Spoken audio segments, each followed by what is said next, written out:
Welcome back to Review Crew, our first episode of the semester. I'm Justin Max. And I'm Ethan Mermelstein. And today we'll be reviewing Judas and the Black Messiah. Here's the trailer.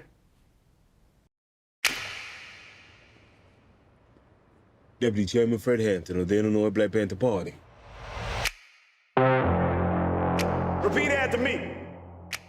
I am a revolutionary. I am a revolutionary. I am a revolutionary. I am a revolutionary. I am a revolutionary.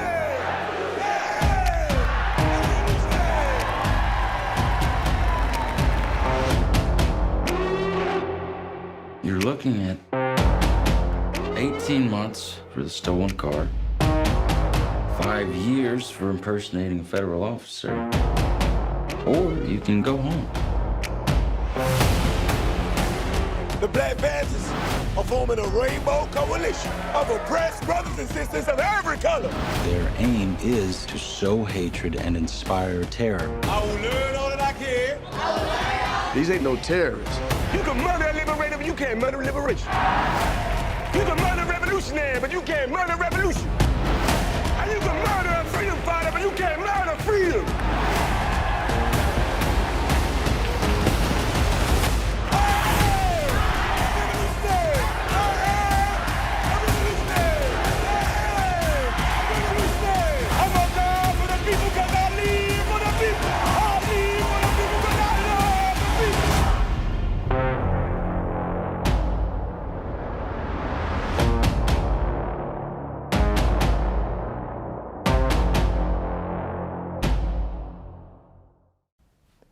So Ethan, we watched Judas and the Black Messiah not too long ago. There's a lot of anticipation for this movie between us and just people in Hollywood. When did you first hear about this movie? Because there's a story behind the anticipation. Well, I'm glad you asked, Justin. It's not too much of a story, but this has been certainly a long time coming, and I've been anticipating it very much. You may remember freshman year when we first met, at one point I mentioned to you that the film I was most looking forward to was a Fred Hampton biopic starring Lakeith Stanfield and Daniel Kaluuya. That's really all I knew about it. I don't even think there was a director attached at the moment. And those were two actors who I'd seen in Atlanta and Get Out, and I thought they were two of the most talented actors of their generation. And I knew that the Fred Hampton story was one that was criminally, undertold and virtually ignored by Hollywood. So it was just something I was incredibly looking forward to. Were you expecting to watch it on HBOMax? I definitely was not expecting to watch it on HBOMax. I don't think any of us are really expecting the times that we're living in now. Yeah. But, it's like every other movie uploaded straight to streaming services. The pros are that so many more people are now able to watch it for cheap. Unfortunately, we don't get that theater experience. But I think it might be a worthy trade-off here. I'm glad that a lot of people are going to be able to watch this movie. Definitely, yeah. Having a movie like this on streaming definitely improves its chances at the Oscars. This movie is definitely in the Oscar race. I'm hoping that Daniel Kaluuya and Lakeith will definitely be recognized for their incredible performances, which certainly elevate the film. What did their performances surprise you? What do you think of Daniel Kaluuya's performance as Fred Hampton? You've definitely watched more footage of Fred Hampton, just as the man. I was not as educated or just really aware of his story, and this movie brought a lot of that to light for me. How do you think it handled his story and his arc? I certainly don't claim to be a Fred Hampton expert or anything, but from what I understood of the man, I thought Daniel Kaluuya did a phenomenal job. I mean, here was a man who, at the age of 21, was uniting gangs and different racial groups in the city of Chicago. And Kaluuya really captures not only that intense magnetism and charisma that just emanated off of him, but a real level of empathy that really could be felt throughout the film and affected the other characters. I really loved just the genre of this movie. I was not expecting it to kind of have the tone that it did, because it does kind of resemble an American crime drama, the way it's paced and the way some the sequences are structured. And there are some straight up action scenes, which I wasn't expecting. Some of the violence in the movie kind of took me by surprise. But I know we've spoken about it before, that the movie is framed as this crime drama. And I think it helps the movie. It helps probably like audiences who aren't familiar with the subject matter to kind of like ease their way into it. I love the first scene of this movie. I think it really establishes Bill O'Neill, Lakeith Stanfield's character, really well, and kind of like entrenches us in this world of like, you know, like the FBI. I love the FBI in this movie, the way the FBI. You love the FBI? Yeah, you heard it on camera. Justin Max loves the FBI. But I love the FBI, how they're portrayed as like an antagonist in this movie, because they're so like ever looming, and they feel like this like grand, this group that is just like pulling these strings in all these like different locations, and they have all these like agents in the field that you kind of like encounter throughout the movie, that Bill O'Neill's character encounters. Yeah, and the FBI were very well depicted as antagonists and truly despicable human beings in this film. And that was embodied perfectly by Jesse Plemons' performance as Agent Roy Mitchell. You know, Plemons is on an incredible role. He was just recently cast in the new Martin Scorsese movie, Killers of the Flower Moon. You know, auteurs love him, and for good reason. He's just an incredible performer, and he has this really wonderful blank quality to his performances that plays so well to with these kind of with these really bad people, you know, be it Todd in Breaking Bad or this FBI agent in this film, and it really lends itself to the overall feeling of tension that's felt throughout this movie. And as you said before, this is not just like a conventional biopic in several ways, of course, in its subject matter, which has not really been explored by Hollywood before, and also in that it really is a crime thriller that functions as a biopic. This, you know, feeling of tension and cat and mouse as Bill O'Neill infiltrates the Black Panthers throughout the movie. It's just, you know, it's a lot like The Departed. And, you know, funny enough, the initial pitch for this movie was Fred Hampton biopic meets The Departed. And that kind of genre crossover is certainly what helped get it made. I don't think this movie could have gotten made if it wasn't an exciting crime thriller. And, you know, not to say that that takes away from the movie, but it is worth noting that this movie had to be packaged in a certain way to get made by Warner Brothers. Sure. No, you brought something before about Jesse Plemons' performance that I really just kind of want to go back to, is like his like blank expression. And he kind of captures like the essence of how they portray the FBI in this movie as like this, I don't know. Yeah, they are systematically kind of just like trying to take this man down, this man Fred Hampton. They believe he's too militant and that he's just like having like a major negative effect on the city. And one of my favorite scenes in the movie is when you see Jesse Plemons kind of question like his duties like as like an agent of the FBI, and the J. Edgar Hoover, the head of the FBI at the time, played by Martin Sheen. How would you describe like that scene, and where like I'm glad you brought that scene up because going back to the Jesse Plemons performance, and not to spend too much time on it, because there are certainly other performances in the movie worth talking about, but Plemons, you know, as we said, is phenomenal.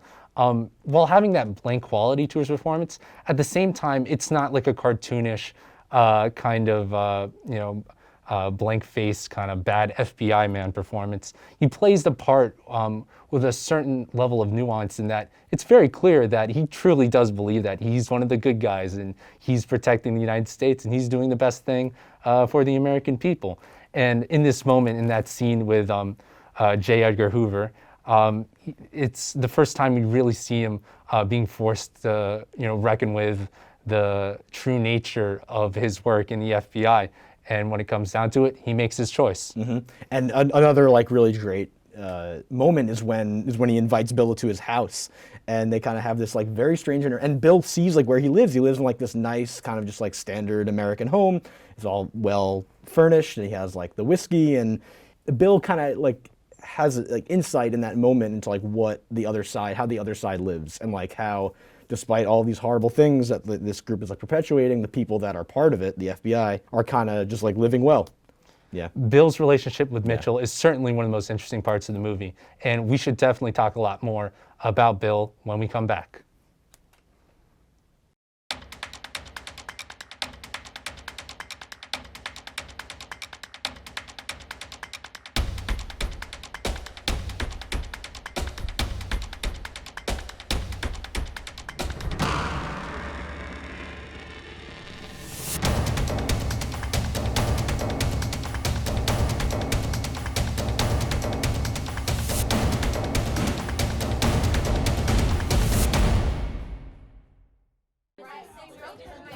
5 minutes to air, people. Where's Otto?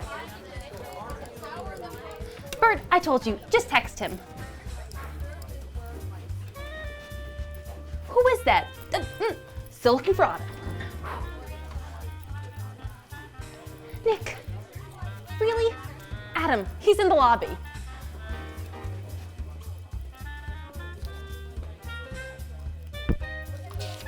It's Sandra. Bayhan isn't going to be able to make it to the show tonight. Okay, don't care? Find Otto.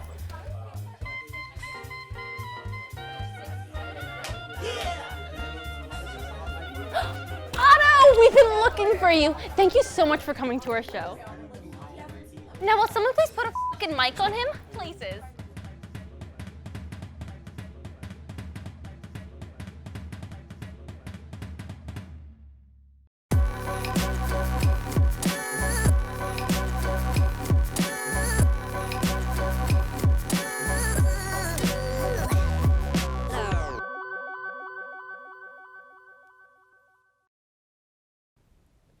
So we should definitely talk about two of like the crucial character relationships in the movie. We'll start with Bill and Fred.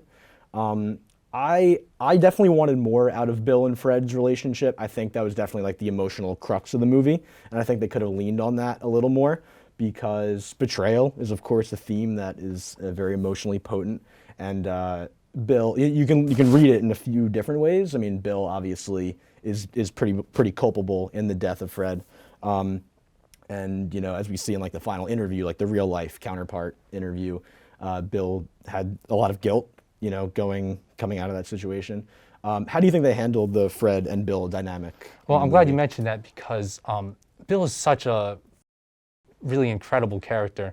One that's, you know, very complicated, played really well by Lakeith Stanfield. The conflict that he deals with, and also the you know, part of that crime thriller genre stuff, kind of his cunning and his like his instincts, and you know, in surviving in this really dangerous environment, you know, where he works his way out of a lot of time. Yeah, when he hotwires the car and has to prove to them. Some incredible scenes of tension. I mean, Yeah. Stanfield is great. Bill is someone who does some really reprehensible things, but at the same time, is someone who you know, suffered a lot. And the quality of Bill's character makes it a little disappointing in that his relationship with Fred doesn't feel to be the very center of the movie, which is what I certainly expected going into it. You know, the movie doesn't suffer too much for it. I mean, it's still a phenomenal movie, but you know, if you know, the entire story is about Bill betraying Fred, and one would have thought that their relationship would have been at the heart of it, because we see that the movie does relationships so well, like the relationship between Fred and his girlfriend Deborah Johnson, played wonderfully by Dominique Fishback. Yeah, incredibly potent moment at the end where. I mean, are we talking spoilers? Like how? Well, it is an important part of American history. Yes, one would hope that people know how the story ends. Yes. So during the FBI raid at the end, when they kind of infiltrate and execute a lot of like the Black Panthers, including Fred, there's a really powerful hold on Dominique Fishback's face as they kind of execute the remaining Black Panthers, and I have a feeling that'll be in the Oscar reel. Yeah. There's one other thing I wanted to bring up about Bill's character, specifically like his motivation in getting involved with the FBI, because there's just like an incredible moment. I brought this up earlier in the review, but when he encounters a man who seemingly is in a very similar position than he is. This man, he's in a bar and he's wearing like a mink coat, and he kind of approaches him and he hands him like a vial of poison, and it's assumed at that point that the intention is that Bill is supposed to take Fred out with that. And I just found that the way he's dressed in that scene to be very interesting, because I feel like a major motivation of Bill's to getting involved in the first place was money. Like there was a very clear financial incentive that was offered to him. So I found that interesting, and it added to like the FBI's antagonism. It added to like their insidious nature, how they kind of like find people who are probably not financially well off and kind of take advantage of that and exploit them and force them to do things that they normally wouldn't do. I thought that was like I completely agree.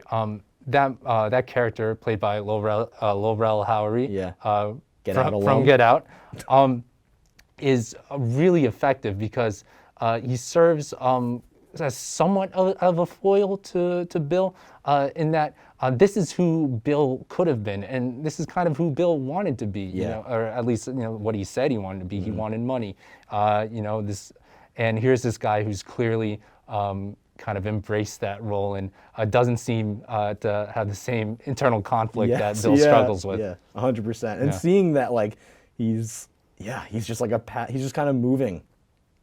I don't know, with no real purpose, or like no real like self-driven purpose. He's just kind of like an agent of the FBI.